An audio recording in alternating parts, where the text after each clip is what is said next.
ਨਵਜੋਤ ਸਿੰਘ ਸਿੱਧੂ ਸਾਹਿਬ ਤਾਂ ਇੱਕ ਪਾਸੇ ਬੈਠੇ ਨੇ, ਲੋਕ ਉਹਨਾਂ ਦੀ ਉਡੀਕ ਕਰ ਰਹੇ ਨੇ ਕਿ ਸਿੱਧੂ ਸਾਹਿਬ ਆਉਣਗੇ।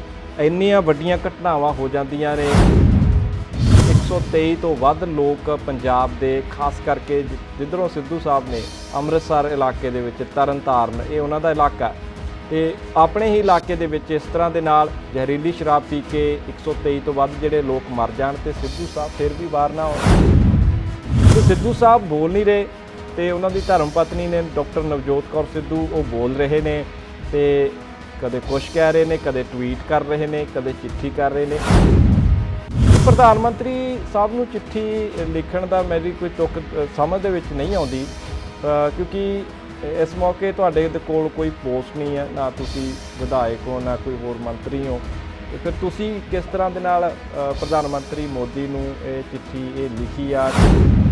ਕੀ ਇਹਦੇ ਪਿੱਛੇ ਕੋਈ ਏਜੰਡਾ ਛੁਪਿਆ ਹੋਇਆ ਸਿੱਧੂ ਪਰਿਵਾਰ ਦਾ? ਇਹ ਵੀ ਦੇਖਣ ਦੀ ਲੋੜ ਹੈ, ਕਿਉਂਕਿ ਅਸੀਂ ਦੇਖਦੇ ਹਾਂ ਕਿ ਪਿਛਲੀ ਸਰਕਾਰ ਵੇਲੇ ਵੀ ਨਵਜੋਤ ਸਿੰਘ ਸਿੱਧੂ ਚੁੱਪ ਸੀਗੇ ਤੇ ਉਹਨਾਂ ਦੀ ਪਤਨੀ ਡਾਕਟਰ ਨਵਜੋਤ ਕੌਰ ਸਿੱਧੂ ਲਗਾਤਾਰ ਆਪਣੀ ਹੀ ਪਾਰਟੀ ਦੀ ਸਰਕਾਰ ਦੇ ਵਿਰੁੱਧ ਵਿੱਚ ਬਿਆਨ ਦਿੰਦੇ ਆ ਰਹੇ ਨੇ। ਅਕਾਲ ਤਖ਼ਤ ਸਾਹਿਬ ਦੇ ਜਥੇਦਾਰ ਗਿਆਨੀ ਹਰਪ੍ਰੀਤ ਸਿੰਘ ਕਹਿ ਰਹੇ ਨੇ ਕਿ 267 ਸਰੂਪ ਤਾਂ ਕਦੇ ਛਪੇ ਹੀ ਨਹੀਂ।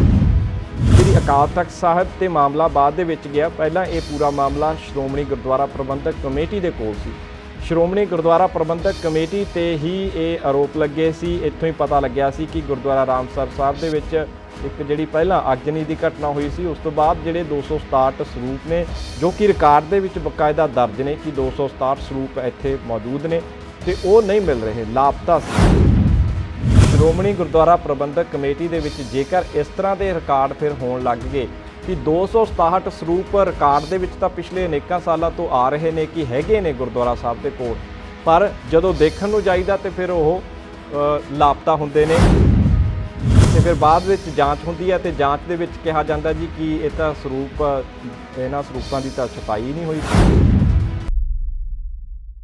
ਇੱਕ ਵਾਰ ਫਿਰ ਤੋਂ ਸਾਡੇ ਸਾਰੇ ਦਰਸ਼ਕਾਂ ਦਾ ਸਵਾਗਤ ਹੈ ਜੀ, ਜਿਹੜੇ ਸਾਡੇ ਨਾਲ ਇਸ ਮੌਕੇ ਸਾਡੇ ਪ੍ਰੋਗਰਾਮ ਗਲੋਬਲ ਗੱਲਬਾਤ ਦੇ ਵਿੱਚ ਜੁੜੇ ਹੋਏ ਨੇ। ਇਸ ਮੌਕੇ ਤੁਸੀਂ ਗਲੋਬਲ ਪੰਜਾਬ ਟੀਵੀ ਅਤੇ ਚੈਨਲ ਪੰਜਾਬੀ ਟੀਵੀ ਤੇ ਸਾਡੇ ਇਸ ਪ੍ਰੋਗਰਾਮ ਨੂੰ ਦੇਖ ਰਹੇ ਹੋ ਜੀ।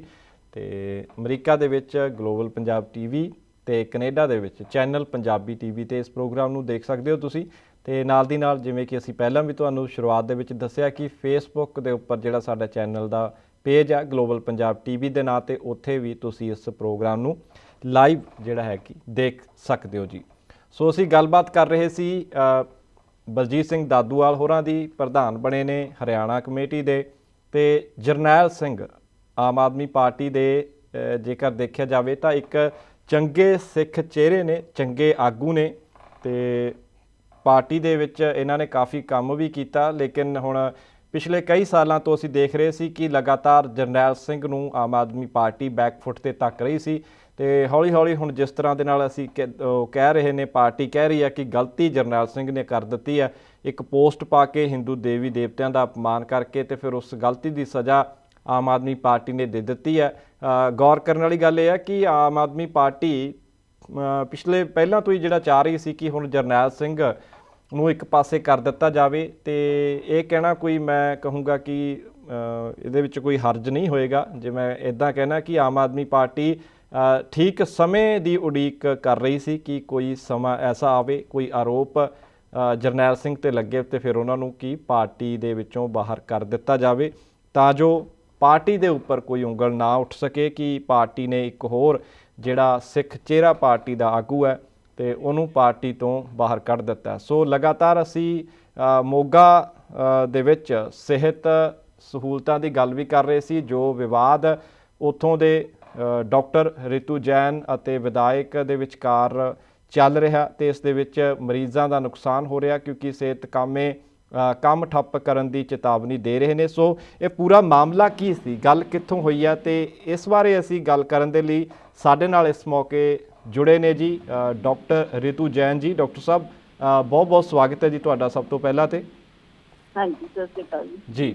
ਡਾਕਟਰ ਸਾਹਿਬ, ਥੋੜ੍ਹਾ ਵਿਸਥਾਰ ਦੇ ਵਿੱਚ ਦੱਸ ਸਕਦੇ ਹੋ ਕਿ ਵਿਧਾਇਕ ਸਾਹਿਬ ਵੀ ਪ੍ਰਸ਼ਾਸਨ 'ਤੇ ਇਲਜ਼ਾਮ ਲਾ ਰਹੇ ਨੇ ਕੁਝ ਭ੍ਰਿਸ਼ਟਾਚਾਰ ਦੇ ਵੀ। ਉਹ ਕਹਿ ਰਹੇ ਕਿ ਅਸੀਂ ਗੱਲਬਾਤ ਇਸ ਤਰ੍ਹਾਂ ਦੀ ਕਰੀ ਸੀ, ਮੈਂ ਸਵਾਲ ਕਰ ਰਿਹਾ ਸੀ ਤੇ ਫਿਰ ਉਧਰੋਂ ਜਿਹੜਾ ਕਿ ਜ਼ਿਆਦਾ ਹੀ ਜਾਣੀ ਤੁਹਾਡੇ ਤੇ ਆਰੋਪ ਲੱਗੇ ਨੇ ਕਿ ਤੁਸੀਂ ਜ਼ਿਆਦਾ ਬਹਿਸਬਾਜ਼ੀ ਕੀਤੀ ਆ। ਹੁਣ ਜਿਸ ਤਰ੍ਹਾਂ ਦੇ ਨਾਲ ਤੁਸੀਂ ਉਹਨਾਂ ਤੇ ਆਰੋਪ ਲਗਾ ਰਹੇ ਹੋ ਕਿ ਜਨਤਕ ਤੌਰ ਤੇ ਉਹਨਾਂ ਨੇ ਅਪਮਾਨਿਤ ਜਿਹੜੇ ਸ਼ਬਦ ਨੇ ਉਹ ਵਰਤੇ ਨੇ, ਤੇ ਪਲੱਸ ਜਿਹੜੀ ਤੁਹਾਡਾ ਤਬਾਦਲਾ ਇੱਕ ਰਾਤੋਂ ਰਾਤ ਕਰ ਦਿੱਤਾ ਗਿਆ। ਡਾਕਟਰ ਸਾਹਿਬ, ਤੁਸੀਂ ਦੱਸ ਸਕਦੇ ਹੋ ਥੋੜਾ ਸੰਖੇਪ ਦੇ ਵਿੱਚ ਕਿ ਇਹ ਪੂਰੀ ਘਟਨਾ ਆਖਰ ਵਾਪਰੀ ਕਿਵੇਂ ਸੀ? ਇਸ ਤਰ੍ਹਾਂ ਸੀ ਕਿ ਉਹ ਮੈਨੂੰ ਕਹਿ ਰਹੇ ਸੀ ਕਿ ਜੋ ਇੰਟਰਨੈਸ਼ਨਲ ਟਰੈਵਲਰਸ ਹੈ ਜੀ, ਉਹਨਾਂ ਦੀ ਇੱਕ ਲਿਸਟ ਦਿੱਤੀ ਗਈ ਸੀ ਤੇ ਉਹਨਾਂ ਦੇ ਟੈਸਟ ਹੋਣੇ ਚਾਹੀਦੇ ਨੇ ਜੀ, ਤੇ जबकि मैं कह रही थी कि वो मेरे को पॉसिबल नहीं है क्योंकि मशीन से ऑलरेडी बहुत लोड है। 15 टेस्ट ही हो सकते हैं एक दिन विच जी उस मशीन से जी मैम। ਤੇ ਅਗਰ ਅਸੀਂ ਫਿਰ ਅਸੀਂ ਉਹਨਾਂ ਨੂੰ ਕਿਹਾ ਕਿ ਤੁਸੀਂ ਆਪਣੇ ਕੋਈ ਵੀ ਸਿਲੈਕਟਡ 5 ਜਾਂ 6 ਪੇਸ਼ੈਂਟਸ ਦੇ ਦਿਓ ਤਾਂ ਕਿ ਉਹ ਤੇ ਅਸੀਂ ਬੈਲੈਂਸ ਬਣਾਉਂਦੇ ਹੋਏ ਮਰੀਜ਼ਾਂ ਦਾ ਤੇ ਉਹਨਾਂ ਦਾ ਕਰ ਦਈਏ, ਟੈਸਟ ਹੋ ਜਾਣਗੇ ਜੀ। ਬਾਅਦ ਵਿੱਚ ਮੈਨੂੰ ਫਿਰ ਇੱਕ 12 ਨਾਮਾਂ ਦੀ ਲਿਸਟ ਵੀ ਦਿੱਤੀ ਗਈ ਜੀ, ਜੋ ਕਿ ਜਿਨ੍ਹਾਂ ਦੇ ਅਸੀਂ ਸੈਂਪਲ ਲੈ ਲਿੱਤੇ ਸੀ ਤੇ ਟੈਸਟ ਲੱਗ ਰਹੇ ਸੀ ਉਹਨਾਂ ਦੇ ਜੀ। ਠੀਕ ਹੈ, ਉਹਦੇ ਬਾਅਦ ਫਿਰ ਡਾਕਟਰ ਸਾਹਿਬ ਆਪਣਾ ਸੈਂਪਲ ਦੇਖ ਕੇ ਜਦੋਂ ਥੱਲੇ ਉਤਰੇ ਤੇ ਉਹ ਇਹਨਾਂ ਦੇ ਨਾਲ ਇੱਕ ਡਾਕਟਰ ਸੁਖਜੀਤ ਸੀ,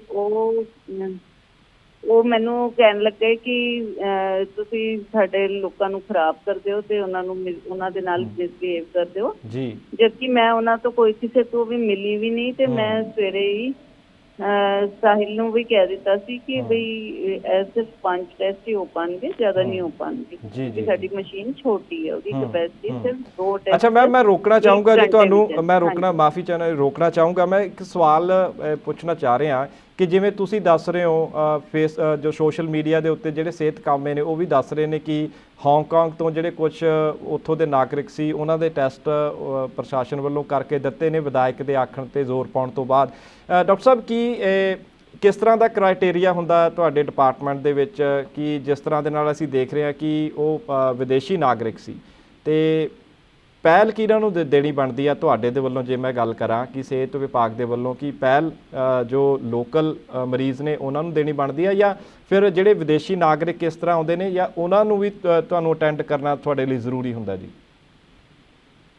ਨਹੀਂ, ਹੁਣ ਅੱਜ ਤੋਂ ਸਾਡੇ ਕੋਲ ਬਿਲਕੁਲ ਸਟ੍ਰਿਕਟ ਗਾਈਡਲਾਈਨਸ ਆ ਗਈਆਂ ਜੀ ਪੰਜਾਬ ਸਰਕਾਰ ਦੀ ਕਿ ਸਿਰਫ ਔਰ ਸਿਰਫ ਮਰੀਜ਼ ਜਿਨ੍ਹਾਂ ਨੂੰ ਇਮਰਜੈਂਸੀ ਵਿੱਚ ਲੋੜ ਹੈ ਜੀ, ਬੁਖਾਰ ਹੈ ਜਾਂ ਛਾਤੀ ਦੀ ਇਨਫੈਕਸ਼ਨ ਹੈ ਜੀ, ਜਾਂ ਫਿਰ ਜਿਨ੍ਹਾਂ ਦੇ ਆਪਰੇਸ਼ਨ ਹੋਣੇ ਹੈ, ਜਿਨ੍ਹਾਂ ਦੀ ਕਿਸੇ ਵੀ ਤਰ੍ਹਾਂ ਦੀ ਸਰਜਰੀ ਹੋਣੀ ਹੈ ਜੀ, ਜਾਂ ਫਿਰ ਸਾਡੇ ਜੋ ਫਰੰਟ ਲਾਈਨ ਵਰਕਰ ਹੈ ਜਿਵੇਂ ਡਾਕਟਰ, ਹੈਲਥ ਵਰਕਰ ਜਾਂ ਪੁਲਿਸ ਕਰਮੀ, ਉਹਨਾਂ ਦੇ ਹੀ ਟੈਸਟ ਇਸ ਮਸ਼ੀਨ ਤੇ ਹੋਣੇ ਆ, ਬਾਕੀ ਕਿਸੇ ਦੇ ਵੀ ਨਹੀਂ ਹੋਣੇ। ਠੀਕ ਹੈ, ਲੇਕਿਨ ਫਿਰ ਵੀ ਤੁਹਾਡੇ ਤੇ ਦਬਾਅ ਬਣਾਇਆ ਜਾ ਰਿਹਾ ਸੀ ਕਿ ਇਹਨਾਂ ਨਾਗਰਿਕਾਂ ਦੇ ਟੈਸਟ ਕਰੋ। ਉਸ ਟਾਈਮ ਚੱਲ ਰਿਹਾ ਸੀ, ਇਹੀ ਚੱਲ ਰਿਹਾ ਸੀ। ਹਾਂਜੀ ਜੀ, ਠੀਕ ਹੈ। ਅੱਛਾ, ਠੀਕ ਹੈ ਮੈਮ, ਇਹ ਦੱਸੋ ਕਿ ਜਿਹੜਾ ਤੁਹਾਡਾ ਤਬਾਦਲਾ ਰਾਤੋਂ ਰਾਤ ਹੋ ਗਿਆ, ਇਸ ਤੇ ਤੁਸੀਂ ਕੀ ਕਹਿਣਾ ਚਾਹੁੰਦੇ ਹੋ ਕਿ ਕਿੰਨੀ ਕੁ ਜ਼ਿਆਦਤੀ ਤੁਹਾਡੇ ਨਾਲ ਹੋ ਰਹੀ ਹੈ? ਮੈਂ ਜੋ ਮਸ਼ੀਨ ਹੈ, ਜੋ ਟੈਸਟਿੰਗ ਹੋ ਰਹੀ ਹੈ, ਉਹਦੀ ਨੋਡਲ ਆਫਿਸਰ ਹਾਂ ਜੀ। ਮੈਂ ਆਪਣਾ ਕੰਮ ਤਨਦੇਹੀ ਨਾਲ ਕਰ ਰਹੀ ਹਾਂ ਤੇ ਇਸ ਕਰਕੇ ਮੈਨੂੰ ਤੇ ਹੈ ਹੀ ਹੈ ਕਿ ਮੈਨੂੰ ਵਾਪਿਸ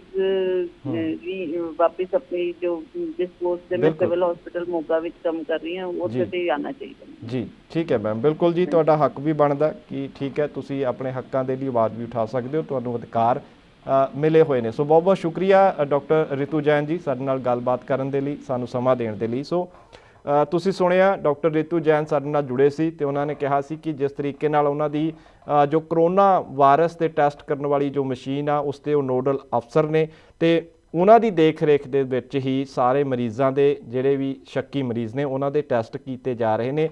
ਤੇ ਡਾਕਟਰ ਰਿਤੂ ਜੈਨ ਦਾ ਦਾਅਵਾ ਹੈ ਕਿ ਉਹ ਆਪਣੀ ਜਿਹੜੀ ਡਿਊਟੀ ਆ ਉਹ ਤਨਦੇਹੀ ਦੇ ਨਾਲ ਨਿਭਾਉਂਦੇ ਆ ਰਹੇ ਨੇ, ਪਰ ਜਿਸ ਤਰ੍ਹਾਂ ਦੇ ਨਾਲ ਵਿਧਾਇਕ ਦੇ ਵੱਲੋਂ ਜ਼ੋਰ ਪਾਇਆ ਗਿਆ ਕਿ ਹਾਂਗਕਾਂਗ ਦੇ ਜਿਹੜੇ ਨਾਗਰਿਕ ਨੇ ਤੇ ਉਹਨਾਂ ਦਾ ਵੀ ਜਿਹੜਾ ਟੈਸਟ ਨਾਲੋਂ ਨਾਲ ਕੀਤਾ ਜਾਵੇ, ਤੇ ਇਸ ਗੱਲ ਨੂੰ ਲੈ ਕੇ ਹੀ ਦੋਨਾਂ ਦੇ ਵਿਚਕਾਰ ਫਿਰ ਤਲਖੀ ਜਿਹੜੀ ਵਧੀ ਆ ਤੇ ਆਖਿਰਕਾਰ ਜਿਹੜੀ ਗੱਲ ਆ ਉਹ ਤਬਾਦਲੇ ਤੱਕ ਪਹੁੰਚ ਗਈ ਆ।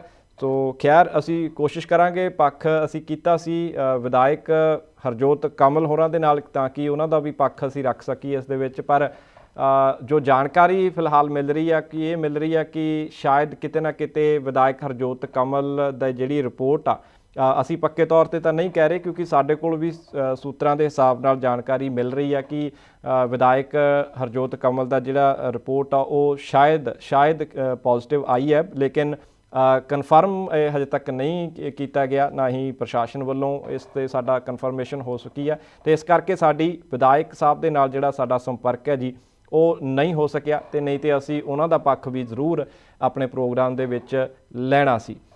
ਸੋ ਵਾਪਸ ਚੱਲਦੇ ਹਾਂ ਜੀ, ਗੱਲ ਉੱਥੇ ਹੀ ਆ। ਅਤੇ ਜਿਸ ਤਰ੍ਹਾਂ ਦੇ ਨਾਲ ਬ੍ਰੇਕ 'ਤੇ ਜਾਣ ਤੋਂ ਪਹਿਲਾਂ ਜਿਹੜੇ ਗੁਰਦੁਆਰਾ ਰਾਮਸਰ ਸਾਹਿਬ ਤੋਂ ਜਿਹੜੇ 267 ਸਰੂਪਾਂ ਦੀ ਅਸੀਂ ਗੱਲਬਾਤ ਕੀਤੀ ਸੀ ਕਿ ਹੁਣ ਅਕਾਲ ਤਖਤ ਸਾਹਿਬ ਦੇ ਜਥੇਦਾਰ ਸਾਹਿਬ ਗਿਆਨੀ ਹਰਪ੍ਰੀਤ ਸਿੰਘ ਹੋਰਾਂ ਵੱਲੋਂ ਜਿਸ ਤਰੀਕੇ ਦੇ ਨਾਲ ਹੁਣ ਇੱਕੋ ਦਮ ਬ੍ਰੇਕ ਲਗਾ ਕੇ ਯੂ ਟਰਨ ਇਸ ਪੂਰੇ ਗੰਭੀਰ ਮਸਲੇ 'ਤੇ ਮਾਰਿਆ ਗਿਆ, ਅਤੇ ਇਹ ਵੀ ਚਰਚਾ ਦਾ ਵਿਸ਼ਾ ਬਣ ਸਕਦਾ ਕਿਉਂਕਿ ਬਣ ਵੀ ਰਿਹਾ। ਜਿਹੜੇ ਲੋਕ ਨੇ ਜਾਂ ਫਿਰ ਹੋਰ ਸੰਸਥਾਵਾਂ ਨੇ ਉਹ ਇਸ ਬਾਰੇ ਗੱਲ ਕਰ ਰਹੀਆਂ ਨੇ ਕਿਉਂਕਿ ਸ਼੍ਰੀ ਅਕਾਲ ਤਖਤ ਸਾਹਿਬ 'ਤੇ ਮਾਮਲਾ ਬਾਅਦ ਦੇ ਵਿੱਚ ਗਿਆ। ਪਹਿਲਾਂ ਇਹ ਪੂਰਾ ਮਾਮਲਾ ਸ਼੍ਰੋਮਣੀ ਗੁਰਦੁਆਰਾ ਪ੍ਰਬੰਧਕ ਕਮੇਟੀ ਦੇ ਕੋਲ ਸੀ। ਸ਼੍ਰੋਮਣੀ ਗੁਰਦੁਆਰਾ ਪ੍ਰਬੰਧਕ ਕਮੇਟੀ 'ਤੇ ਹੀ ਇਹ ਆਰੋਪ ਲੱਗੇ ਸੀ। ਇੱਥੋਂ ਹੀ ਪਤਾ ਲੱਗਿਆ ਸੀ ਕਿ ਗੁਰਦੁਆਰਾ ਰਾਮਸਰ ਸਾਹਿਬ ਦੇ ਵਿੱਚ ਇੱਕ ਜਿਹੜੀ ਪਹਿਲਾਂ ਅਗਜਨੀ ਦੀ ਘਟਨਾ ਹੋਈ ਸੀ, ਉਸ ਤੋਂ ਬਾਅਦ ਜਿਹੜੇ 267 ਸਰੂਪ ਨੇ ਜੋ ਕਿ ਰਿਕਾਰਡ ਦੇ ਵਿੱਚ ਬਕਾਇਦਾ ਦਰਜ ਨੇ ਕਿ 267 ਸਰੂਪ ਇੱਥੇ ਮੌਜੂਦ ਨੇ, ਅਤੇ ਉਹ ਨਹੀਂ ਮਿਲ ਰਹੇ, ਲਾਪਤਾ ਸੀ। ਰਿਕਾਰਡਾਂ ਦੇ ਵਿੱਚ ਸੀ ਲੇਕਿਨ ਉਹ ਸਰੂਪ ਗੁਰਦੁਆਰਾ ਸਾਹਿਬ ਦੇ ਵਿੱਚ ਨਹੀਂ ਸੀ। ਇਸ ਕਰਕੇ ਫਿਰ ਸ਼੍ਰੋਮਣੀ ਕਮੇਟੀ 'ਤੇ ਜਦੋਂ ਦਬਾਅ ਪਿਆ ਸੀ ਇਸ ਮਾਮਲੇ 'ਤੇ ਸ਼੍ਰੋਮਣੀ ਕਮੇਟੀ ਨੇ ਫਿਰ ਅਕਾਲ ਤਖਤ ਸਾਹਿਬ ਤੱਕ ਪਹੁੰਚ ਕੀਤੀ ਸੀ। ਜਥੇਦਾਰ ਅਕਾਲ ਤਖਤ ਸਾਹਿਬ ਨੂੰ ਕਿਹਾ ਸੀ ਕਿ ਤੁਸੀਂ ਇੱਕ ਨਿਰਪੱਖ ਜੀ ਕਮੇਟੀ ਬਣਾ ਕੇ ਇਸ ਮਾਮਲੇ ਦੀ ਜਾਂਚ ਕਰਾਓ, ਅਤੇ ਹੁਣ ਅਕਾਲ ਤਖਤ ਸਾਹਿਬ ਦੇ ਜਥੇਦਾਰ ਗਿਆਨੀ ਹਰਪ੍ਰੀਤ ਸਿੰਘ ਕਹਿ ਰਹੇ ਨੇ ਕਿ 267 ਸਰੂਪ ਤਾਂ ਕਦੇ ਛਪੇ ਹੀ ਨਹੀਂ ਸੀ। ਮਾਮਲਾ ਕਿੱਥੇ ਜਾ ਕੇ ਖੜਿਆ, ਅਤੇ ਅਕਾਲ ਤਖਤ ਦਾ ਆਖਣਾ ਕਿ ਪੁਰਾਣੇ ਜਿਹੜੇ ਗੁਰਦੁਆਰਾ ਸਾਹਿਬ ਦੇ ਮੈਨੇਜਰ ਸੀ, ਜਦੋਂ ਰਿਟਾਇਰਮੈਂਟ ਉਹਨਾਂ ਦੀ ਹੋਈ ਸੀ ਤਾਂ ਉਹਨਾਂ ਦੇ ਵੱਲ 5 ਲੱਖ ਰੁਪਏ ਦਾ ਜਿਹੜਾ ਹਿਸਾਬ ਆ ਉਹਦੀ ਗੜਬੜ ਹੋ ਰਹੀ ਸੀ, ਅਤੇ ਫਿਰ ਕਮੇਟੀ ਵੱਲੋਂ ਮੈਨੇਜਰ ਤੋਂ ਜਿਹੜੇ 5 ਲੱਖ ਰੁਪਏ ਮੰਗੇ ਸੀ ਕਿ ਸੇਵਾ ਮੁਕਤੀ ਤੋਂ ਪਹਿਲਾਂ ਤੁਸੀਂ ਇਹ ਜਿਹੜੇ 5 ਲੱਖ ਰੁਪਏ ਪੂਰੇ ਕਰਕੇ ਜਾਓ, ਅਤੇ ਵੀ ਇਸੇ ਕਰਕੇ ਇਹ 5 ਲੱਖ ਰੁਪਇਆਂ ਨੂੰ ਦਿਖਾਉਣ ਦੇ ਲਈ ਜੋ ਮੈਨੇਜਰ ਸੀ ਉਦੋਂ ਦੇ, ਅਤੇ ਉਹਨਾਂ ਨੇ ਇਹ 267 ਸਰੂਪਾਂ ਦੇ ਛਪਾਈ ਦੇ ਖਰਚ 'ਤੇ ਇਹ 5 ਲੱਖ ਰੁਪਏ ਲਗਾ ਦਿੱਤੇ ਸੀ, ਯਾਨੀ ਕੱਢ ਕੇ ਇਸ ਪਾਸੇ ਪਾ ਕੇ ਉਹ ਆਪਣਾ ਚੱਲਦੇ ਬਣੇ ਸੀ। ਇਹ ਤਰਕ ਅਕਾਲ ਤਖਤ ਸਾਹਿਬ ਦੇ ਰਿਹਾ ਜੋ ਵੀ ਜਾਂਚ ਹੋਈ ਹੈ ਇਸ ਮਾਮਲੇ 'ਤੇ, ਪਰ ਕਿਤੇ ਨਾ ਕਿਤੇ ਇਹ ਤਰਕ ਹੈ ਜੋ ਇਹ ਗੱਲ ਹੈ ਇਹ ਹਲੇ ਹਜ਼ਮ ਨਹੀਂ ਹੋ ਰਹੀ ਕਿਉਂਕਿ ਸ਼੍ਰੋਮਣੀ ਗੁਰਦੁਆਰਾ ਪ੍ਰਬੰਧਕ ਕਮੇਟੀ ਦੇ ਵਿੱਚ ਜੇਕਰ ਇਸ ਤਰ੍ਹਾਂ ਦੇ ਰਿਕਾਰਡ ਫਿਰ ਹੋਣ ਲੱਗ ਗਏ ਕਿ 267 ਸਰੂਪ ਰਿਕਾਰਡ ਦੇ ਵਿੱਚ ਤਾਂ ਪਿਛਲੇ ਅਨੇਕਾਂ ਸਾਲਾਂ ਤੋਂ ਆ ਰਹੇ ਨੇ ਕਿ ਹੈਗੇ ਨੇ ਗੁਰਦੁਆਰਾ ਸਾਹਿਬ ਦੇ ਕੋਲ, ਪਰ ਜਦੋਂ ਦੇਖਣ ਨੂੰ ਜਾਈਦਾ ਤੇ ਫਿਰ ਉਹ ਲਾਪਤਾ ਹੁੰਦੇ ਨੇ, ਅਤੇ ਫਿਰ ਬਾਅਦ ਵਿੱਚ ਜਾਂਚ ਹੁੰਦੀ ਹੈ ਅਤੇ ਜਾਂਚ ਦੇ ਵਿੱਚ ਕਿਹਾ ਜਾਂਦਾ ਜੀ ਕਿ ਇਹ ਤਾਂ ਸਰੂਪ ਇਹਨਾਂ ਸਰੂਪਾਂ ਦੀ ਤਾਂ ਛਪਾਈ ਨਹੀਂ ਹੋਈ ਸੀ। ਬੜੀ ਹੈਰਾਨੀ ਦੀ ਗੱਲ ਹੈ, ਅਤੇ ਇਸ ਤਰ੍ਹਾਂ ਦੇ ਬਿਆਨ ਵੀ ਹੋ ਸਕਦੇ ਨੇ ਜਾਂ ਫਿਰ ਇਸ ਤਰ੍ਹਾਂ ਦੀ ਗੱਲ ਵੀ ਹੋ ਸਕਦੀ ਹੈ, ਅਤੇ ਫਿਰ ਸਾਡੀ ਸ਼੍ਰੋਮਣੀ ਕਮੇਟੀ ਕੀ ਕਰ ਰਹੀ ਹੈ? ਜੇ ਹਿਸਾਬ ਕਿਤਾਬ ਇਸੇ ਦੇ ਵਿੱਚ ਹੀ ਗੜਬੜ ਹੈ ਅਤੇ ਫਿਰ ਤਾਂ ਹੋਰ ਬਹੁਤ ਸਾਰੇ ਹਿਸਾਬ ਕਿਤਾਬ ਸ਼੍ਰੋਮਣੀ ਕਮੇਟੀ ਕਰਦੀ ਹੈ। ਕਰੋੜਾਂ ਅਰਬਾਂ ਰੁਪਏ ਦਾ ਜਿਹੜਾ ਸ਼੍ਰੋਮਣੀ ਗੁਰਦੁਆਰਾ ਪ੍ਰਬੰਧਕ ਕਮੇਟੀ ਦਾ ਬਜਟ ਹੈ, ਫਿਰ ਤਾਂ ਜੇ ਇਸ ਤਰੀਕੇ ਦੇ ਨਾਲ ਮੈਨੇਜਰਾਂ ਦੀ ਚੱਲਣ ਲੱਗ ਗਈ ਅਤੇ ਹਰ ਗੁਰਦੁਆਰਾ ਸਾਹਿਬ ਦੇ ਵਿੱਚ ਫਿਰ ਮੈਨੇਜਰ ਬਹੁਤ ਸਾਰੀਆਂ ਠੱਗੀਆਂ ਵੀ ਕਰ ਸਕਦੇ ਨੇ ਜੇਕਰ ਉਹਨਾਂ ਦੀ ਕੋਈ ਚੈਕਿੰਗ ਹੀ ਨਹੀਂ ਕੀਤੀ ਜਾ ਰਹੀ। ਘੱਟੋ ਘੱਟ ਚੈਕਿੰਗ ਤਾਂ ਕਰਨੀ ਬਣਦੀ ਸੀ, ਕਿਉਂਕਿ ਜੇਕਰ ਕਿਸੇ ਗੁਰਦੁਆਰਾ ਸਾਹਿਬ ਦੇ ਮੈਨੇਜਰ ਨੇ ਰਿਕਾਰਡ ਦੇ ਵਿੱਚ ਲਿਖਤਾ ਕਿ 267 ਸ਼੍ਰੀ ਗੁਰੂ ਗ੍ਰੰਥ ਸਾਹਿਬ ਜੀ ਦੇ ਪਾਵਨ ਸਰੂਪ ਗੁਰਦੁਆਰਾ ਸਾਹਿਬ ਦੇ ਵਿੱਚ ਮੌਜੂਦ ਨੇ, ਅਤੇ ਫਿਰ ਉਹ ਮੈਨੇਜਰ ਦੇ ਉੱਪਰ ਜਿਹੜਾ ਕੋਈ ਬੰਦਾ ਹੈ ਅਤੇ ਉਹਦੀ ਜ਼ਿੰਮੇਵਾਰੀ ਨਹੀਂ ਬਣਦੀ ਸੀ ਕਿ ਸਾਰੇ ਰਿਕਾਰਡ ਨੂੰ ਚੈੱਕ ਕਰੇ, ਮਿਲਾਏ ਰਿਕਾਰਡ ਨੂੰ। ਅਤੇ ਫਿਰ ਤਾਂ ਇਹੀ ਅਸੀਂ ਕਹਾਂਗੇ ਕਿ ਸ਼੍ਰੋਮਣੀ ਕਮੇਟੀ ਇੱਕ ਐਸਾ ਅਦਾਰਾ ਜਿਹਦੇ ਗੁਰਦੁਆਰਾ ਸਾਹਿਬ ਦੇ ਜਿਹੜੇ ਰਿਕਾਰਡ ਨੇ ਉਹ ਚੈੱਕ ਹੀ ਨਹੀਂ ਕੀਤੇ ਜਾਂਦੇ ਸਾਲਾਂ ਤੋਂ ਸਾਲ। ਫਿਰ ਗੱਲ ਵਾਕਈ ਇਹਦੇ ਵਿੱਚ ਕੋਈ ਸ਼ੱਕ ਨਹੀਂ ਕਿ ਸ਼੍ਰੋਮਣੀ ਗੁਰਦੁਆਰਾ ਪ੍ਰਬੰਧਕ ਕਮੇਟੀ 'ਤੇ ਹੀ ਆਉਣੀ ਆ, ਕਮੇਟੀ ਦੇ ਕਾਰਜ ਕਰਨ ਦੇ ਢੰਗ 'ਤੇ ਹੀ ਆਉਣੀ ਆ, ਕਿਉਂਕਿ ਜੇਕਰ ਇੰਨੀ ਜ਼ਿਆਦਾ ਲਾਪਰਵਾਹੀ ਕਮੇਟੀ ਦੇ ਕੰਮਾਂ ਦੇ ਵਿੱਚ ਰਿਕਾਰਡਾਂ ਦੇ ਵਿੱਚ ਵਰਤੀ ਜਾ ਰਹੀ ਆ ਅਤੇ ਫਿਰ ਤਾਂ ਬਈ ਰੱਬ ਹੀ ਰਾਖਾ। ਅਤੇ ਫਿਰ ਕਿਸ ਤਰ੍ਹਾਂ ਦੇ ਨਾਲ ਕਮੇਟੀ ਚੱਲ ਰਹੀ ਹੈ, ਕਿਸ ਤਰ੍ਹਾਂ ਦੇ ਨਾਲ ਬਜਟ ਦਾ ਸਾਰਾ ਕੁਛ ਦੇਖਿਆ ਜਾ ਸਕਦਾ, ਕਿਸ ਤਰ੍ਹਾਂ ਹੋ ਰਿਹਾ ਕੰਮਕਾਰ, ਅਤੇ ਫਿਰ ਕਿਸੇ ਵੀ ਸਮੇਂ ਕੋਈ ਵੀ ਵੱਡੀ ਗਲਤੀ ਹੋ ਸਕਦੀ ਹੈ ਅਤੇ ਫਿਰ ਬਾਅਦ ਦੇ ਵਿੱਚ ਇਹੀ ਕਿਹਾ ਜਾਊਗਾ ਕਿ ਇਹ ਗਲਤੀ ਤਾਂ ਜੀ ਕਿਤੇ ਰਿਕਾਰਡ ਦੇ ਵਿੱਚ ਹੀ ਨਹੀਂ ਹੈ, ਇਹ ਤਾਂ ਵੈਸੇ ਹੀ ਗੱਲਾਂ ਉੱਡ ਗਈਆਂ। ਸੋ ਗੱਲ ਸੋਚਣ ਵਾਲੀ ਆ ਜੀ। ਸੋ ਵਾਪਸ ਚੱਲਦੇ ਹਾਂ ਜੀ, ਬਲਜੀਤ ਸਿੰਘ ਦਾਦੂਵਾਲ ਦੇ ਉੱਪਰ ਗੱਲਬਾਤ ਥੋੜ੍ਹੀ ਕਰ ਲੈਂਦੇ ਹਾਂ, ਕਿਉਂਕਿ ਸਭ ਨੂੰ ਪਤਾ ਹੈ ਕਿ ਜਦੋਂ 2015 ਦੇ ਵਿੱਚ ਬੇਅਦਬੀ ਦੀਆਂ ਘਟਨਾਵਾਂ ਹੋਈਆਂ ਸੀ ਤੇ ਦਾਦੂਵਾਲ ਸਾਹਿਬ ਤੇ ਮੰਡ ਸਾਹਿਬ, ਧਿਆਨ ਸਿੰਘ ਮੰਡ, ਤੇ ਇਹਨਾਂ ਨੇ ਮਿਲ ਕੇ ਹੀ ਜਿਹੜਾ ਧਰਨੇ ਦੀ ਸ਼ੁਰੂਆਤ ਕੀਤੀ ਸੀ ਤੇ ਬਾਅਦ ਵਿੱਚ ਜੋ ਵੀ ਫੰਡਾਂ ਨੂੰ ਲੈ ਕੇ ਜਾਂ ਜੋ ਵੀ ਹੋਇਆ ਧਰਨੇ ਦੀ ਸਮਾਪਤੀ ਤੱਕ ਆਉਂਦੇ ਆਉਂਦੇ ਕਿਸ ਤਰ੍ਹਾਂ ਦੇ ਨਾਲ ਦੋਨਾਂ ਦੇ ਵਿੱਚ ਫਿਰ ਤਕਰਾਰ ਵੱਧਦੀ ਗਈ ਆ ਤੇ ਦੋਨਾਂ ਨੇ ਫਿਰ ਰਸਤੇ ਵੱਖ-ਵੱਖ ਕਰ ਲਏ ਤੇ ਮੰਡ ਸਾਹਿਬ ਤਾਂ ਫਿਰ ਉੱਧਰ ਉਹਨਾਂ ਨੂੰ ਜਥੇਦਾਰ ਹੀ ਬਣਾਇਆ ਗਿਆ ਤੇ ਦਾਦੂਵਾਲ ਸਾਹਿਬ ਚਾਹੁੰਦੇ ਸੀਗੇ ਕਿ ਘੱਟੋ ਘੱਟ, ਕਿਉਂਕਿ ਹਰਿਆਣਾ ਦੇ ਵਿੱਚ ਦਾਦੂਵਾਲ ਸਾਹਿਬ ਜ਼ਿਆਦਾ ਸਰਗਰਮ ਰਹਿੰਦੇ ਨੇ ਤੇ ਪਹਿਲਾਂ ਤੋਂ ਵੀ ਉਹਨਾਂ ਦਾ ਹਰਿਆਣਾ ਦੇ ਨਾਲ ਕਾਫੀ ਜ਼ਿਆਦਾ ਤਾਲੁਕ ਰਿਹਾ ਤੇ ਇਸ ਕਰਕੇ ਉਹ ਚਾਹੁੰਦੇ ਸੀ ਕਿ ਕਿਤੇ ਨਾ ਕਿਤੇ, ਜਿਵੇਂ ਸਾਡੀ ਬਾਕੀ ਆਗੂਆਂ ਨਾਲ ਵੀ ਗੱਲ ਹੋਈ ਹੈ ਤੇ ਵਿਰਸਾ ਸਿੰਘ ਵਲਟੋਹਾ ਦਾ ਵੀ ਆਖਣਾ ਹੈ ਕਿ ਦਾਦੂਵਾਲ ਪ੍ਰਧਾਨ ਬਣਨਾ ਚਾਹੁੰਦੇ ਸੀ ਤੇ ਹੁਣ ਉਹਨਾਂ ਦੀ ਜਿਹੜੀ ਇਹ ਇੱਛਾ ਸੀ ਉਹ ਪੂਰੀ ਹੋ ਗਈ ਆ। ਲੇਕਿਨ ਹੁਣ ਇੱਛਾ ਤਾਂ ਚਲੋ ਪੂਰੀ ਹੋ ਗਈ ਆ, ਪਰ ਜ਼ਿੰਮੇਵਾਰੀ ਬਹੁਤ ਵੱਡੀ ਜਿਹੜੀ ਦਾਦੂਵਾਲ ਦੇ ਮੋਢਿਆਂ ਤੇ ਪੈ ਗਈ ਆ, ਕਿਉਂਕਿ ਹੁਣ ਦਿਖਾਉਣਾ ਪਊਗਾ। ਹੁਣ ਤੱਕ ਬਲਜੀਤ ਸਿੰਘ ਦਾਦੂਵਾਲ ਸ਼੍ਰੋਮਣੀ ਕਮੇਟੀ ਦੇ ਕੰਮਾਂ-ਕਾਰਾਂ ਤੇ ਜਿਹੜੇ ਸਵਾਲ ਉਠਾਉਂਦੇ ਰਹੇ ਸੀ ਤੇ ਹੁਣ ਉਹਨਾਂ ਨੂੰ ਪ੍ਰਧਾਨਗੀ ਦੀ ਕੁਰਸੀ ਮਿਲੀ ਹੈ ਹਰਿਆਣਾ ਗੁਰਦੁਆਰਾ ਕਮੇਟੀ ਦੀ ਤੇ ਹੁਣ ਕੰਮ ਕਰਕੇ ਜੇਕਰ ਦਿਖਾਉਣਗੇ ਦਾਦੂਵਾਲ ਸਾਹਿਬ ਤੇ ਬੜਾ ਚੰਗਾ ਹੋਊਗਾ। ਲੋਕਾਂ ਦੇ ਵਿੱਚ ਵੀ ਇੱਕ ਚੰਗਾ ਮੈਸੇਜ ਜਾਊਗਾ ਕਿ ਠੀਕ ਹੈ ਜੀ, ਅਸੀਂ ਕੋਈ ਗਲਤੀ ਨਹੀਂ ਕਰੀ, ਵੋਟਾਂ ਪਾ ਕੇ ਅਸੀਂ ਚੰਗਾ ਕੰਮ ਕੀਤਾ। ਜਿਹੜੇ ਮੈਂਬਰ ਨੇ ਗੁਰਦੁਆਰਾ ਕਮੇਟੀ ਦੇ ਉਹ ਵੀ ਸੋਚਣਗੇ ਕਿ ਚੰਗਾ ਕੰਮ ਕੀਤਾ, ਅਸੀਂ ਇੱਕ ਚੰਗੇ ਪ੍ਰਧਾਨ ਨੂੰ ਲੈ ਕੇ ਆਏ ਹਾਂ ਜਿਹੜਾ ਹਿੰਮਤੀ ਆ, ਕੰਮਕਾਰ ਕਰਨ ਦੇ ਵਿੱਚ ਤੇਜ਼ ਆ। ਤੇ ਫਿਰ ਕਿਤੇ ਇਹ ਨਾ ਹੋ ਜੇ ਕਿ ਇਹ ਗੱਲਾਂ ਇੱਕ ਪਾਸੇ ਰਹਿ ਜਾਣ ਤੇ ਫਿਰ ਸਵਾਲ ਜਵਾਬ ਨੇ ਜਿਹੜੇ ਉਹ ਬਲਜੀਤ ਸਿੰਘ ਦਾਦੂਵਾਲ ਤੇ ਉੱਠਣ ਲੱਗ ਜਾਣ ਕਿ ਇਹ ਕੰਮ ਕਮੇਟੀ ਦਾ ਠੀਕ ਨਹੀਂ ਹੋ ਰਿਹਾ। ਇਸ ਕਰਕੇ ਅਸੀਂ ਕਹਿ ਰਹੇ ਹਾਂ ਬਾਰ-ਬਾਰ ਕਿ ਦਾਦੂਵਾਲ ਦੇ ਮੋਢਿਆਂ ਤੇ ਹੁਣ ਚੋਣ ਤਾਂ ਉਹਨਾਂ ਨੇ ਜਿੱਤ ਲਈ ਆ, ਦਾਦੂਵਾਲ ਦੇ ਮੋਢਿਆਂ ਤੇ ਹੁਣ ਜਿਹੜੀ ਜ਼ਿੰਮੇਵਾਰੀ ਹੈ ਜੀ ਉਹ ਬੜੀ ਭਾਰੀ ਪੈ ਗਈ ਆ। ਸੋ ਕਰੋਨਾ ਦਾ ਅਪਡੇਟ ਵੀ ਅਸੀਂ ਦੇਖ ਸਕਦੇ ਹਾਂ ਜੀ। ਕਰੋਨਾ ਦਾ ਅਪਡੇਟ ਤੁਹਾਨੂੰ ਦੱਸਾਂਗੇ ਕਿਉਂਕਿ ਇਸ ਮੌਕੇ ਸਾਡੇ ਨਾਲ ਇੱਕ ਕਾਲਰ ਮੌਜੂਦ ਨੇ ਫੋਨ ਲਾਈਨ ਤੇ। ਇਹਨਾਂ ਨਾਲ ਗੱਲਬਾਤ ਕਰਨ ਤੋਂ ਬਾਅਦ ਤੁਹਾਨੂੰ ਕਰੋਨਾ ਦੀ ਅਪਡੇਟ ਅੱਜ ਦੀ ਦੇਵਾਂਗੇ। ਸੋ ਸਵਾਗਤ ਹੈ ਸਰ। ਸਤਿ ਸ਼੍ਰੀ ਅਕਾਲ ਜੀ, ਰਾਮ ਸ਼ਰਮਾ ਬੇਨਤੀ ਕਰ ਰਿਹਾ ਜੀ ਵਿਨਪੈਕ। ਸਤਿ ਸ਼੍ਰੀ ਅਕਾਲ ਜੀ ਰਾਮ ਸ਼ਰਮਾ ਜੀ, ਰਾਮ ਜੀ। ਤੁਸੀਂ ਦੇਖੋ ਜੀ, ਕੈਨੇਡਾ ਦੇ ਵਿੱਚ ਵਿਨੀਪੈਗ ਦੇ ਵਿੱਚ ਸਵੇਰ ਹੈ, ਮਾਰਨਿੰਗ ਟਾਈਮ ਹੈ ਜੀ, ਬਿਲਕੁਲ, ਔਰ ਬੜੀ ਦੁਖਦਾਈ ਖਬਰ ਟੀਵੀ ਆਨ ਕਰਨ ਵੇਲੇ ਹੀ ਸੁਣੀ ਹੈ ਜਿਹੜੀ ਕਿ ਬੜੀ ਮੰਦਭਾਗੀ ਹੈ। ਤੁਸੀਂ ਦੇਖੋ ਕਿ ਅੱਜ ਕੱਲ੍ਹ ਦੇ ਜ਼ਮਾਨੇ ਦੇ ਵਿੱਚ ਜਦੋਂ ਪ੍ਰਬੰਧਕ ਇੰਨੇ ਲਾਪਰਵਾਹ ਹੋ ਜਾਣ ਤਾਂ ਇਦੋਂ ਵੱਧ ਹੋਰ ਕੀ ਹੋ ਸਕਦਾ ਸਿੱਖ ਕੌਮ ਵਾਸਤੇ। ਕਿਸੇ ਇਹੋ ਜਿਹੇ ਹਰਪ੍ਰੀਤ ਸਿੰਘ ਨੇ ਜਿਹੜਾ ਸੀਗਾ ਉਹ ਦੂਜੇ ਜਥੇਦਾਰ ਨਾਲੋਂ ਵੀ ਜ਼ਿਆਦਾ ਚੰਦ ਚੜਾ ਕੇ ਦਿਖਾਤਾ। ਤੁਸੀਂ ਇਹ ਦੇਖੋ ਕਿ ਜਿੰਨਾ ਚਿਰ, ਮੈਂ ਤਾਂ ਇਹ ਗੱਲ ਕਹਿਣਾ ਕਿ ਸਿੱਖ ਧਰਮ ਦੀ ਉਹਨਾਂ ਚਿਰ ਕੋਈ ਹੋਂਦ ਸਾਬਤ ਨਹੀਂ ਹੁਣ ਗਾਂ ਨੂੰ ਹੋਣੀ ਜਿੰਨਾ ਚਿਰ ਕੋਈ ਅਕਾਲੀ ਫੂਲਾ ਸਿੰਘ ਵਰਗਾ ਜਥੇਦਾਰ ਆ ਜਿਹੜਾ ਉਹ ਅਕਾਲ ਤਖਤ ਤੇ ਨਹੀਂ ਆਉਂਦਾ, ਜਿਹਦੇ ਹੱਥ ਦੇ ਵਿੱਚ ਸ੍ਰੀ ਸਾਹਿਬ ਹੋਵੇ ਤੇ ਉਹ ਸ੍ਰੀ ਸਾਹਿਬ ਨੂੰ ਇਹ ਨਹੀਂ ਕਿ ਬੜਾ ਸੋਹਣਾ ਉਹਦਾ ਹੈਂਡਲ ਹੋਵੇ, ਬੜਾ ਸੋਹਣਾ ਉਹਦਾ ਕਵਰ ਹੋਵੇ ਤੇ ਲੈ ਕੇ ਉਹਨੂੰ ਉੱਥੇ ਬਹਿ ਜੇ। ਉਹ ਤਾਂ ਮੇਰਾ ਇਹ ਕੰਮ ਨਹੀਂ, ਮਤਲਬ ਕਿ ਕਹਿਣ ਦਾ ਮਤਲਬ ਕਿ ਉਹ ਕਤਲੇਆਮ ਕਰੇ ਉਹਦੇ ਨਾਲ। ਪਰ ਸ੍ਰੀ ਸਾਹਿਬ ਆ ਜਿਹੜਾ ਉਹ ਇੱਕ ਅਕਾਲ ਤਖਤ ਦੇ ਜਥੇਦਾਰ ਸਾਹਿਬ ਦੇ ਕੋਲੇ ਹੋਣਾ ਉਹਦੀ ਨਿਸ਼ਾਨੀ ਔਰ ਉਹਦੀ ਦਹਿਸ਼ਤ ਆ ਔਰ ਉਹਦਾ ਪਤਾ ਲੱਗਦਾ ਕਿ ਇਹਦਾ ਨਾਲ ਕੌਣ ਬੰਦਾ। ਹਰਪ੍ਰੀਤ ਸਿੰਘ ਦੀ PhD ਆ ਜਿਹੜੀ ਉਹ ਕਿੱਧਰ ਗਈ? ਤੁਸੀਂ ਦੇਖੋ ਕਿ ਬੜੀ ਸੌਖੀ ਤਰੀਕੇ ਦੇ ਨਾਲ ਜਿਹੜੀ ਜਾਂਚ ਸੀਗੀ ਇਹ ਖਤਮ ਕਰ ਦਿੱਤੀ ਗਈ ਕੁਛ ਦਿਨਾਂ ਦੇ ਵਿੱਚ। ਜੇ ਉਹ ਛਪੇ ਹੀ ਨਹੀਂ ਤਾਂ ਜਿਹੜਾ ਇੱਥੋਂ ਪੇਪਰ ਸਪਲਾਈ ਆਉਂਦਾ ਉਹ ਉਹਨੇ ਮੀਟਰ ਹੈ ਜਾਂ ਉਹਨੇ ਰੋਲ ਜਿਹੜੇ ਪੇਪਰ ਦੇ ਹੈਗੇ ਉਹ ਕਿੱਧਰ ਗਏ? ਜੇ ਜਾਂਚ ਹੋਵੇ ਤਾਂ ਬਹੁਤ ਤਰੀਕੇ ਦੇ ਨਾਲ ਮਤਲਬ ਜਾਂਚ ਹੈ ਜਿਹੜੀ ਇਹ ਹੋ ਸਕਦੀ ਹੈ, ਜਿਹੜੇ ਮੁੱਦੇ ਆ ਉਹ ਬਾਹਰ ਆ ਸਕਦੇ ਆ।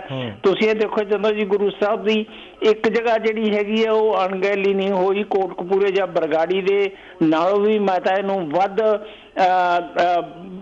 ਹਾਦਸਾ ਕਹਿੰਦਾ ਕਿਉਂਕਿ ਜਦੋਂ ਗੁਰੂ ਸਾਹਿਬਾਨ ਦੇ ਸਰੂਪਾਂ ਦਾ ਪਤਾ ਹੀ ਨਹੀਂ ਉਹ ਕਿੱਧਰ ਗਏ। ਇਹ ਤਾਂ ਪਤਾ ਲੱਗ ਗਿਆ ਪਾੜ ਕੇ ਰੂੜੀਆਂ ਤੇ ਸਿਰ ਤੇ ਜਾਂ ਕੁਛ ਕਰਤਾ ਜਾਂ ਕਿਸ ਤਰ੍ਹਾਂ ਉਹਨਾਂ ਨੂੰ ਕੀਤਾ ਗਿਆ।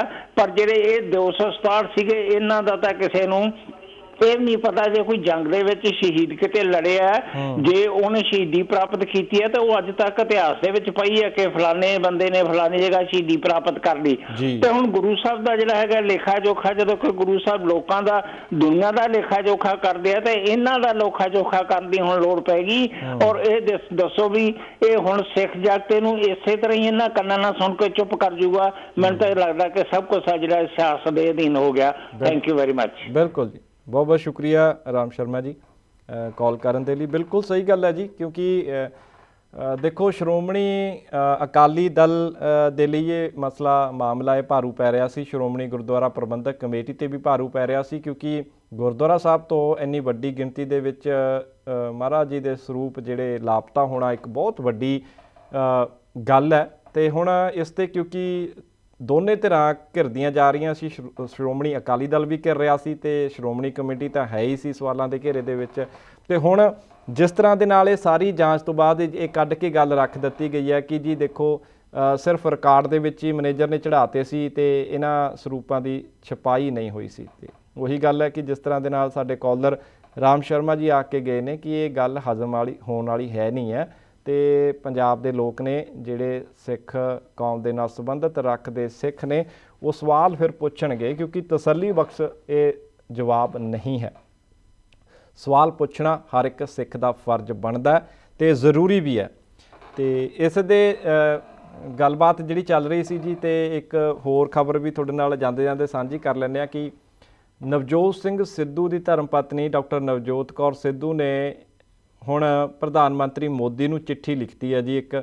ਤੇ ਚਿੱਠੀ ਲਿਖ ਕੇ ਉਹ ਮੰਗ ਕਰ ਰਹੇ ਨੇ ਕਿ ਪੰਜਾਬ ਦੇ ਜਿਹੜੇ ਕਿਸਾਨ ਨੇ ਉਹਨਾਂ ਦਾ ਕਰਜ਼ਾ ਮਾफ़ ਕੀਤਾ ਜਾਵੇ, ਕਿਉਂਕਿ ਕੇਂਦਰ ਸਰਕਾਰ ਇਹ ਕਰਜ਼ਾ ਮਾफ़ ਕਰ ਸਕਦੀ ਹੈ। ਠੀਕ ਹੈ, ਇਸ 'ਚ ਕੋਈ ਸ਼ੱਕ ਨਹੀਂ ਕਿ ਕੇਂਦਰ ਸਰਕਾਰ ਹਰ ਕਿਸੇ ਵੀ ਸੂਬੇ ਦੇ ਕਿਸਾਨਾਂ ਦਾ ਕਰਜ਼ ਮਾफ़ ਕਰ ਸਕਦੀ ਹੈ।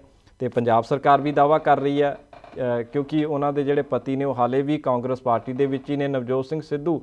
ਪਰ ਇਹ ਕੀ ਹੋ ਰਿਹਾ ਹੈ, ਇਹ ਗੱਲਾਂ ਸਮਝ ਤੋਂ ਬਾਹਰ ਹੋ ਰਹੀਆਂ ਨੇ ਕਿ ਨਵਜੋਤ ਸਿੰਘ ਸਿੱਧੂ ਸਾਹਿਬ ਤਾਂ ਇੱਕ ਪਾਸੇ ਬੈਠੇ ਨੇ, ਲੋਕ ਉਹਨਾਂ ਦੀ ਉਡੀਕ ਕਰ ਰਹੇ ਨੇ ਕਿ ਸਿੱਧੂ ਸਾਹਿਬ ਆਉਣਗੇ। ਇੰਨੀਆਂ ਵੱਡੀਆਂ ਘਟਨਾਵਾਂ ਹੋ ਜਾਂਦੀਆਂ ਨੇ, 123 ਤੋਂ ਵੱਧ ਲੋਕ ਪੰਜਾਬ ਦੇ, ਖਾਸ ਕਰਕੇ ਜਿੱਧਰੋਂ ਸਿੱਧੂ ਸਾਹਿਬ ਨੇ ਅੰਮ੍ਰਿਤਸਰ ਇਲਾਕੇ ਦੇ ਵਿੱਚ, ਤਰਨ ਤਾਰਨ ਇਹ ਉਹਨਾਂ ਦਾ ਇਲਾਕਾ, ਤੇ ਆਪਣੇ ਹੀ ਇਲਾਕੇ ਦੇ ਵਿੱਚ ਇਸ ਤਰ੍ਹਾਂ ਦੇ ਨਾਲ ਜ਼ਹਿਰੀਲੀ ਸ਼ਰਾਬ ਪੀ ਕੇ 123 ਤੋਂ ਵੱਧ ਜਿਹੜੇ ਲੋਕ ਮਰ ਜਾਣ ਤੇ ਸਿੱਧੂ ਸਾਹਿਬ ਫਿਰ ਵੀ ਬਾਹਰ ਨਾ ਆਉਣ।